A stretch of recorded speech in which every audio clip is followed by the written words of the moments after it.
Iraq, Libya এবং আফগানিস্তানের পর এবার আবারও আমেরিকার নেতৃত্বে ইরানের সর্বাত্মক আঘাত হানতে ঝাঁপিয়ে পড়ল পশ্চিমারা। আবারও তারা প্রমাণ করল যে তাদের এক ও অদ্বিতীয় শত্রু হল মুসলিমরা। আবারও মুসলিম বিশ্বে একটি বড় ক্ষতি তৈরি করা এবং মুসলিমদের ক্ষয় করার সর্বাত্মক যুদ্ধের জন্য ইরানের বিরুদ্ধে সরাসরি ঝাঁপিয়ে পড়েছে পুরো ন্যাটো জোট। রাতের অন্ধকারের সুযোগ নিয়ে তেহরান থেকে তড়িঘড়ি করে নিজেদের সমস্ত কূটনীতিকদের সরিয়ে নিয়ে পালাচ্ছে ব্রিটেন এবং ফ্রান্স।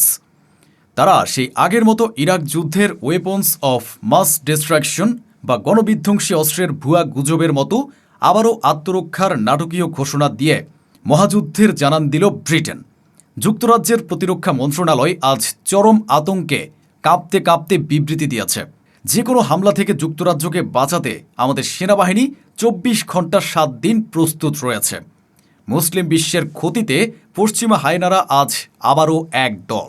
কিন্তু সবচেয়ে বড় আক্ষেপের বিষয় হল, যেখানে আজ আরব বিশ্বে বিশাল ফাটল, ইরান যখন পশ্চিমা অবৈধ আগ্রাসনের দাঁত ভাঙার জবাব দিচ্ছে, তখন আমেরিকার সহায়তায় এবং কোনো কোনো সময় একই সাথেই হামলা করছে কুয়েত, আরব আমিরাত ও সৌদি আরব। খামেনির এ ভয়ঙ্কর আলটিমেটামের পর পুরো পশ্চিমা বিশ্ব আজ থর থর করে কাঁপছে। তবে প্রশ্ন হল, শুরুতে ইরান যুদ্ধের চরম বিরোধী থাকা ইউরোপ কেন আজ মার্কিন বাহিনীর পতনের মুখে আবারও পশ্চিমা হায়নাদের সাথে এক হয়ে জোট বাঁধল? পশ্চিমারা মুসলিম বিশ্বের ক্ষয়কারী এক মহাযুদ্ধে ঝাঁপিয়ে পড়ার পরও কেন আরব বিশ্ব তথা সৌদি, কুয়েত, কাতার, আমিরাত এবং জর্ডান মুসলিম হয়েও ইরান ধ্বংসের এ আত্মঘাতী যুদ্ধে পশ্চিমাদের দালালি করছে? বারবার পশ্চিমা শয়তানি শক্তি এক হতে পারলেও কেন পারমাণবিক শক্তিধর দেশ থাকা সত্ত্বেও এক হতে পারছে না মুসলিম বিশ্ব? এবং কেনই বা ট্রাম্পের ইরান পতনের ডাকে সাড়া দিচ্ছে তারা? আর সবচেয়ে বড় প্রশ্ন, কেন ইরানের পতনকেই সম্ভাব্য তৃতীয় বিশ্বযুদ্ধ হিসেবে দেখছে চীন, রাশিয়া এবং উত্তর কোরিয়ার মতো মার্কিন বিরোধী পরাশক্তিগুলো? জানতে ভিডিওটিতে একটি লাইক দিয়ে শেষ পর্যন্ত আমাদের সাথেই থাকুন। চলুন শুরু করি। দর্শক, আপনি যদি পশ্চিমা নিউজ চ্যানেলগুলো দেখেন, তবে তারা অত্যন্ত সুকৌশলে এই তৃতীয় বিশ্বযুদ্ধের পদধ্বনি লুকানোর চেষ্টা করছে। কিন্তু জিওপলিটিক্সের আসল এবং রক্তহীন করা সত্যটি হল, ডোনাল্ড ট্রাম্পের সামরিক দম্ভ আজ ভারত মহাসাগরের তলদেশে আক্ষরিক অর্থেই ডুবে গেছে। আইআরজিসি একটি চরম এবং নগ্ন সত্য ফাঁস করে দিয়েছে, পেন্টাগনকে পুরো বিশ্বের সামনে উলঙ্গ করে দিয়েছে। তারা জানিয়েছে, ভারত মহাসাগরে থাকা মার্কিন যুদ্ধজাহাজগুলোতে মজুদ থাকা সমস্ত ক্রুজ মিসাইলের সাপ্লাই আক্ষরিক অর্থেই ফুরিয়ে গেছে। হ্যাঁ দর্শক, ট্রাম্পের $1 ট্রিলিয়ন নৌবাহিনী আজ মিসাইল শূন্য। আর এই অস্ত্র ফুরিয়ে যাওয়ার কারণেই ডোনাল্ড ট্রাম্প এখন বাধ্য হয়ে যুক্তরাজ্যের RAF ফেয়ারফোর্ট ঘাঁটি থেকে B-1 বোম্বার উড়াচ্ছেন। অর্থাৎ ডোনাল্ড ট্রাম্প নিজের দেশের মাটি বা যুদ্ধজাহাজ ব্যবহার করতে না পেরে এখন ন্যাটো এবং ব্রিটেনের মাটিকে ব্যবহার করছে। কিন্তু আইআরজিসি এই পশ্চিমা শয়তানির কড়া জবাব দিতে 1 সেকেন্ডও দেরি করেনি। তারা আনুষ্ঠানিকভাবে ঘোষণা করেছে অপারেশন নাসর 2 এর 26তম ওয়েভ। মার্কিন বাহিনী যখন শিয়া তীর্থযাত্রীদের বা আরবাইনের রুটে হামলার দুঃসাহস দেখালো, আইআরজিসি তার চরম প্রতিশোধ হিসেবে আল উদাইরি ঘাঁটিতে থাকা মার্কিন অত্যন্ত গোপনীয় ইলেকট্রনিক ওয়ারফেয়ার ইউনিট এবং তাদের আবাসিক কোয়ার্টারে নিখুঁত আঘাত এনেছে। স্যাটেলাইট রিপোর্ট নিশ্চিত করেছে যে ওই ঘাঁটির এয়ার ট্রাফিক কন্ট্রোল টাওয়ারটি পুরোপুরি ধ্বংস হয়ে গেছে এবং একাধিক মার্কিন সেনা হতাহত হয়েছে। খামেনি আক্ষরিক অর্থেই ট্রাম্পের ইলেকট্রনিক চোখ এবং কানকে চিরতরে অন্ধ ও বধির করে দিয়েছেন। এখন সবচেয়ে বড় প্রশ্ন হল, ইউরোপ কেন হঠাৎ করে আমেরিকার এই পতনশীল যুদ্ধে ঝাঁপিয়ে পড়ল? দর্শক, পশ্চিমা হায়নারা খুব ভালো করে জানে যে মধ্যপ্রাচ্যে যদি ডোনাল্ড ট্রাম্পের পতন হয়, তবে পুরো বিশ্বে পশ্চিমা সাম্রাজ্যবাদ তাসের ঘরের মতো ভেঙে পড়বে। আইআরজিসি অত্যন্ত স্পষ্ট ভাষায় বিশ্বকে জানিয়ে দিয়েছে যে ওয়াশিংটন এখন যুদ্ধবিরতির নাটক করছে, শুধুমাত্র নিজেদের ফুরিয়ে যাওয়া তেল এবং গোলাবারুদ পুনরায় মজুত করার জন্য। ট্রাম্প চাইছেন এই সুযোগে ন্যাটোকে সরাসরি এই যুদ্ধের ময়দানে নামিয়ে দিয়ে নিজের পিঠ বাঁচাতে। কিন্তু খামেনির আইআরজিসি এই পশ্চিমা চাল ধরে ফেলেছে এবং পুরো ন্যাটো জোটকে এমন এক হুঙ্কার দিয়েছে, যা শোনার পর যুক্তরাজ্যের প্রতিরক্ষা মন্ত্রণালয়ের রাতের ঘুম হারাম হয়ে গেছে। আইআরজিসি অত্যন্ত শীতল এবং ইস্পাত কঠিন ভাষায় জানিয়ে দিয়েছে, যুক্তরাজ্য সহ যে কোনো দেশের ঘাঁটি ব্যবহার করে যদি ইরানের উপর হামলা চালানো হয়, তবে সেই ঘাঁটি এবং সেই দেশকে আইআরজিসি বৈধ টার্গেট বা লেজিমেট টার্গেট হিসেবে গণ্য করবে। দর্শক, এটি কোনো ফাঁকা বুলি নয়। আইআরজিসি সোজা বলে দিয়েছে, ব্রিটেনের মাটি থেকে যদি আর একটিও মার্কিন বোমবার ওড়ে, তবে লন্ডনের মাটি আইআরজিসির হাইপারসনিক মিসাইলের নিচে আক্ষরিক অর্থে শ্মশানে পরিণত হবে। আর ঠিক এই ভয়ঙ্কর হুঙ্কারের পরেই যুক্তরাজ্য ও ফ্রান্স তেহরান থেকে নিজেদের কূটনীতিকদের রাতের অন্ধকারে প্রত্যাহার করে নেয়।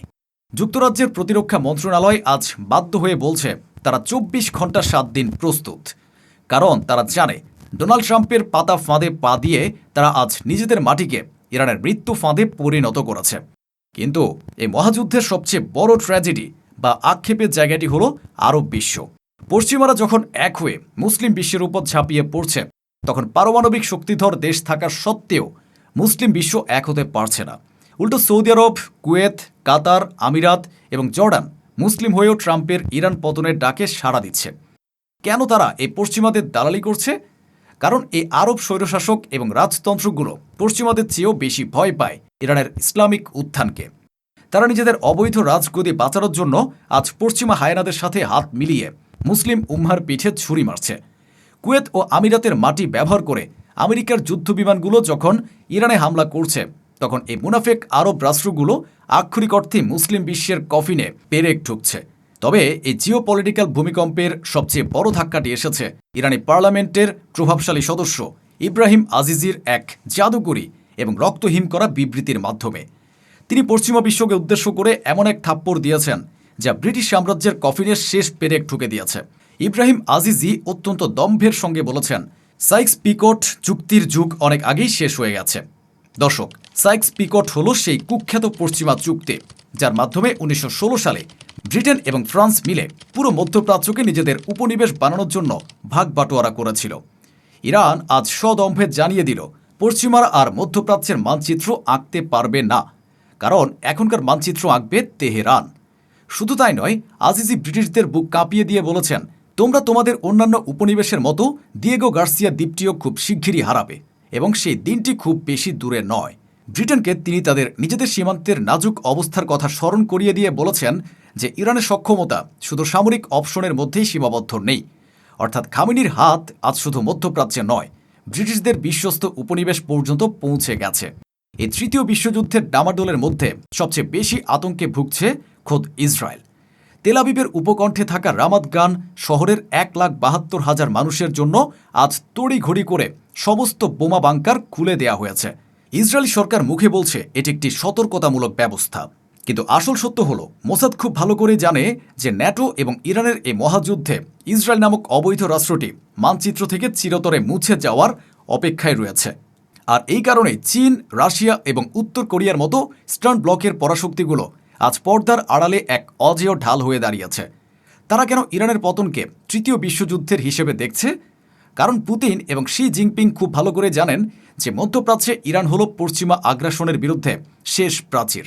আজ যদি আরব বিশ্বের দালালি এবং ন্যাটোর হামলায় ইরানের পতন হয়, তবে কাল আমেরিকা সোজা রাশিয়া এবং চীনের দিকে তাদের সামরিক থাবা বসাবে। তাই যে কোনো মূল্যে ডোনাল্ড ট্রাম্পের এই আগ্রাসনকে রুখে দিতে ইস্টার্ন ব্লক আজ ইরানের পেছনে পাহাড়ের মতো দাঁড়িয়ে আছে।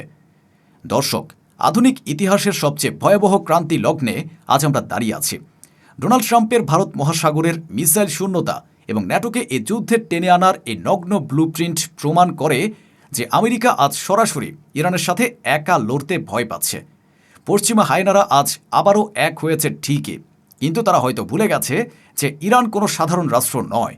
ইরান হলো সেই অজেয় শক্তি যার একটিমাত্র হুঙ্কারে আজ ব্রিটিশ প্রতিরক্ষা মন্ত্রণালয়কে 24 ঘন্টার পাহারায় বসতে হয়েছে। আজকের এই রুদ্ধশ্বাস বিশ্লেষণ শেষে আপনাদের কাছে আমার একটি প্রশ্ন, ডোনাল্ড ট্রাম্পের মিসাইল ফুরিয়ে যাওয়া এবং ন্যাটোকে এই আত্মঘাতী যুদ্ধে জড়ানো কি প্রমাণ করে না যে আমেরিকা আজ সম্পূর্ণ পরাস্ত এবং দেউলিয়া? দিয়েগো গার্সিয়া দখলের হুঙ্কার এবং মুনাফেক আরবদের দালালিকে মুসলিম বিশ্বের ইতিহাসে সবচেয়ে বড় কলঙ্কজনক অধ্যায় হয়ে থাকবে না?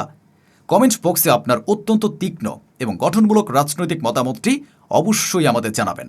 মূলধারার পশ্চিমা মিডিয়ার লুকানো এই তৃতীয় বিশ্বযুদ্ধের আসল সত্যটি জানতে ভিডিওটি এখনই আপনার টাইমলাইনে শেয়ার করুন। বিশ্ব ইতিহাসের এ চরম ক্রান্তি লগ্নে চ্যানেলটি সাবস্ক্রাইব করে সবসময় সত্যের পাশে থাকার অনুরোধ রইল। দেখা হবে পরবর্তী কোনো রুদ্ধশ্বাস এবং তথ্যবহুল জিওপলিটিক্যাল বিশ্লেষণে। ততদিন পর্যন্ত সত্যের পক্ষে থাকুন, অত্যন্ত সতর্ক থাকুন এবং নিরাপদ থাকুন। আল্লাহ হাফেজ।